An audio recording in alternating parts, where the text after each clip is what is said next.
दोस्तों, भाग्य के विषय में ये प्रश्न सदियों से इंसान के मन में उठा है। क्या हमारा भाग्य पहले से ही तय है? क्या हमारा भाग्य हम खुद बनाते हैं? कई दार्शनिकों और धर्म के विचार अलग अलग हो सकते हैं, लेकिन यह जीवन का एक महत्वपूर्ण प्रश्न है जिसे हर व्यक्ति अपने अनुभव और विश्वास के आधार पर समझता है।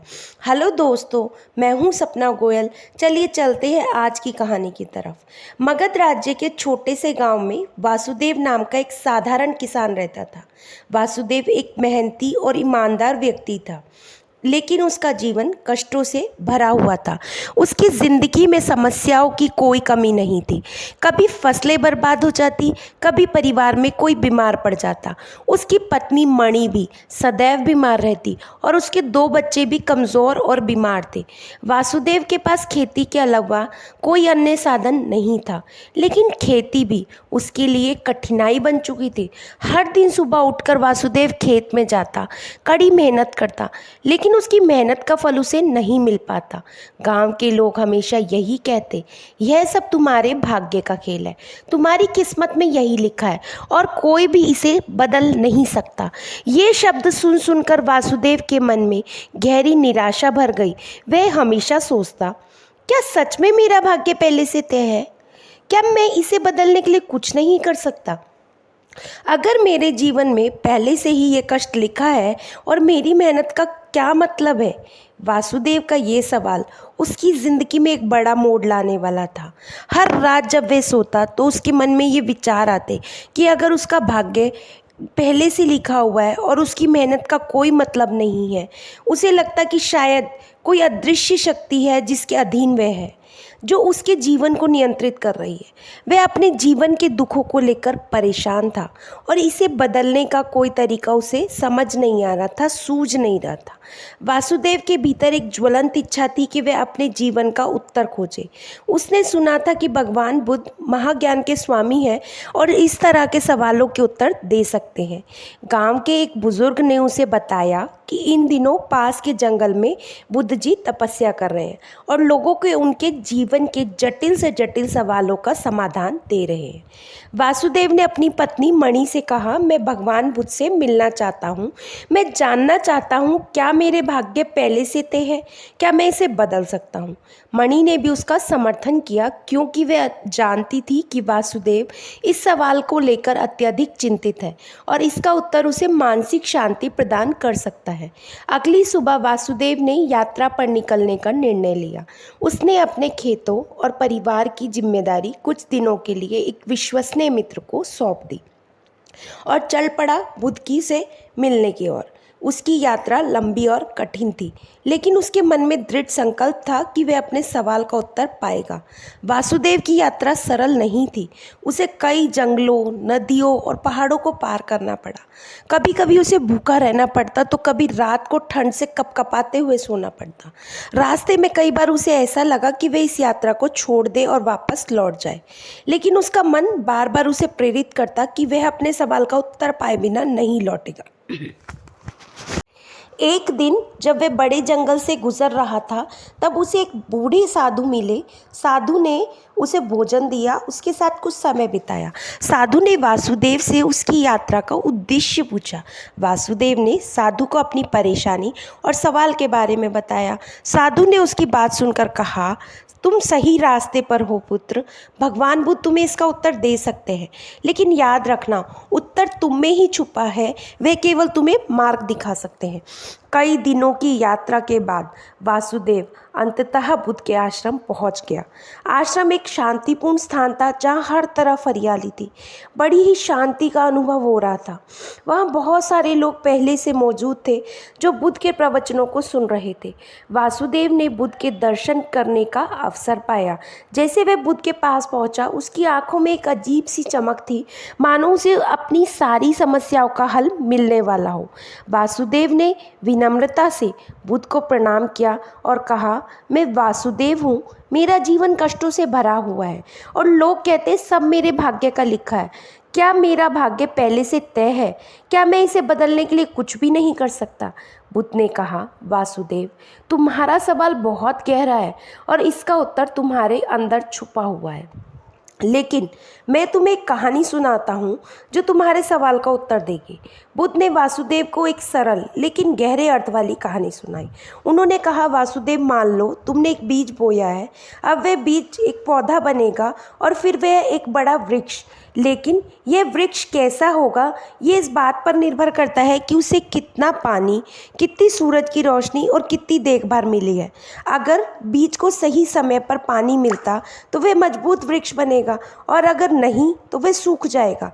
तुम्हारा भाग्य भी इसी तरह से काम करता है। तुम्हारा पूर्व जन्मों के कर्म बीज के समान है और तुम्हारे वर्तमान कर्म उसे पानी और पोषण देने वाले तत्व हैं। वासुदेव ने बुद्ध की इस कहानी को ध्यान से सुना, लेकिन वह अब भी अपने सवाल को पूरा उत्तर नहीं पा सका था। उसने सोचा, क्या उसके कर्म वास्तव में उसका भाग्य बदल सकते हैं? वासुदेव के सवाल के उत्तर को और अधिक स्पष्ट करते हुए बुद्ध ने कहा, जैसे बीज और वृक्ष एक दूसरे से जुड़े हुए हैं, भाग्य वह है जो तुम्हारे पिछले कर्मों का परिणाम है। लेकिन याद रखना, ये पत्थर की लकीर नहीं है। तुम्हारे वर्तमान कर्म तुम्हारे भविष्य का निर्माण कर सकते हैं। अगर तुम सही दिशा में कर्म करोगे तो तुम्हारे जीवन में बदलाव अवश्य आएगा। बुद्ध ने एक और उदाहरण दिया। मान लो तुम्हारे पास एक नाव है और वह नाव नदी की धारा में बह रही है।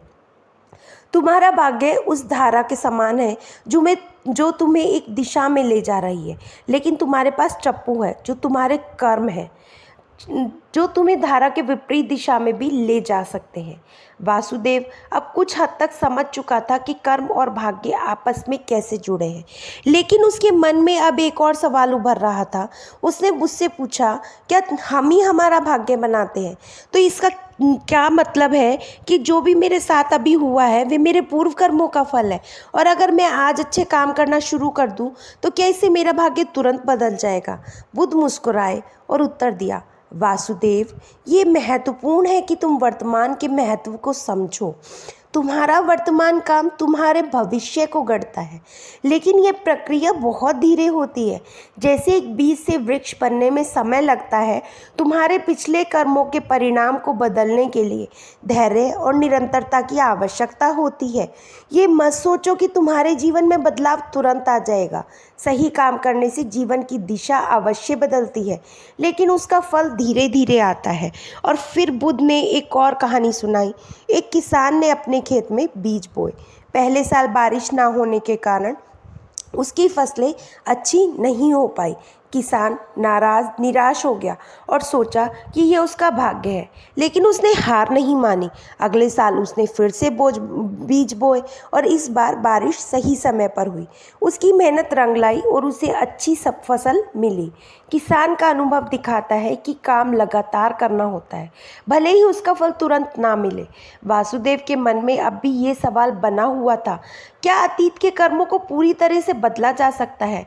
उसने बुद्ध से कहा, भगवान, अगर मेरे पिछले कर्म ही मेरे वर्तमान दुखों का कारण है, तो क्या मैं उन्हें पूरी तरह से बदल सकता हूँ?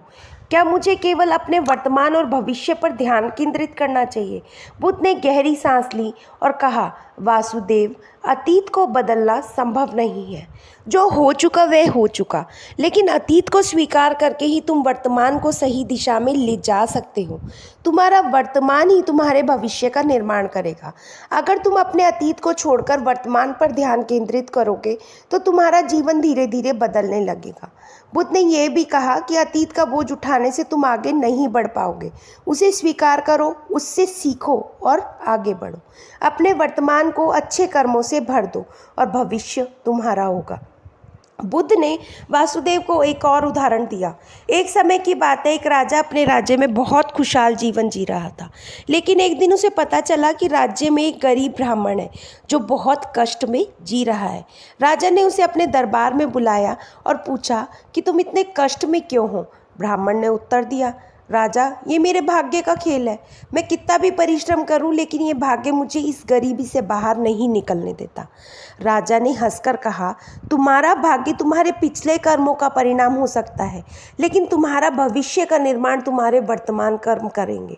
अगर तुम आज से ही सही दिशा में कर्म करोगे तो तुम्हारा भविष्य अवश्य बदल जाएगा। तो राजा ने ब्राह्मण को कुछ मदद की, उसे अपने जीवन में अच्छे कर्म करने के लिए प्रेरित किया। धीरे धीरे ब्राह्मण ने मेहनत करनी शुरू शुरू की और कुछ साल के बाद उसका जीवन पूरी तरह से बदल गया। वह गरीबी से बाहर आ गया और एक समृद्ध जीवन जीने लगा। बुद्ध की बातों ने वासुदेव के मन में एक नई रोशनी जगा दी।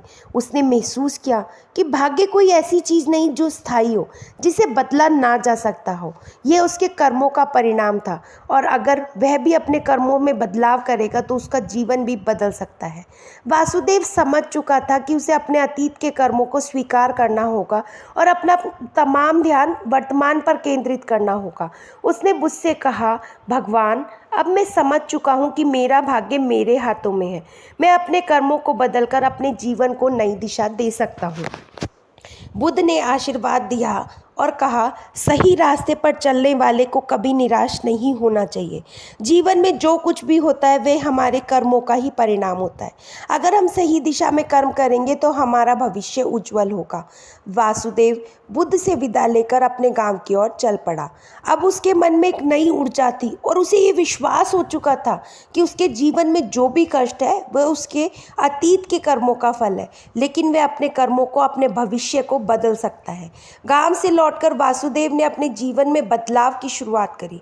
उसने खेती की और भी बहुत मेहनत करी, अपने परिवार के प्रति और भी अधिक जिम्मेदारी से पेश आया और अपने व्यवहार में संयम और धैर्य को अपनाया। धीरे धीरे उसके जीवन में सकारात्मक बदलाव आने लगे। उसकी फसलें बेहतर हो रही थी, उसका परिवार स्वस्थ रहने लगा, उसकी आर्थिक स्थिति सुधरने लगी। वासुदेव के जीवन में धीरे धीरे सब कुछ बदलने लगा। उसकी मेहनत और सही कर्मों का फल उसे मिलना शुरू हो गया। गांव के लोग अब उसकी सफलता की कहानी सुनाने लगे। वे कहने लगे कि भाई, वासुदेव ने अपने भाग्य को बदला है। उसने अपने कर्मों से ही साबित कर दिया कि भाग्य पहले से तय नहीं होता। वासुदेव के जीवन का यह बदलाव उसे और भी प्रेरित करता और वह हर दिन अपने जीवन को और बेहतर बनाने में जुटा रहता। उसने यह भी समझा कि जीवन में धैर्य का महत्व कितना बड़ा है। समय के साथ वासुदेव गांव के सबसे सफल व्यक्तियों में से एक बन गया। वासुदेव एक दिन फिर से बुद्ध के पास गया और उन्हें धन्यवाद दिया। उसने कहा, भगवान, आपने मुझे सिखाया कि भाग्य और कर्म आपस में जुड़े हुए हैं। आपने मुझे सिखाया कि अगर हम सही दिशा में काम करें तो हमारा भविष्य बदल सकता है। मैं अब समझ गया हूँ कि भाग्य कोई स्थायी चीज़ नहीं है और हमें अपने कर्मों पर ध्यान देना चाहिए। बुद्ध ने मुस्कुराते हुए उत्तर दिया, वासुदेव, तुम्हें अब समझ आ गया है कि जीवन का सारा खेल कर्मों का है।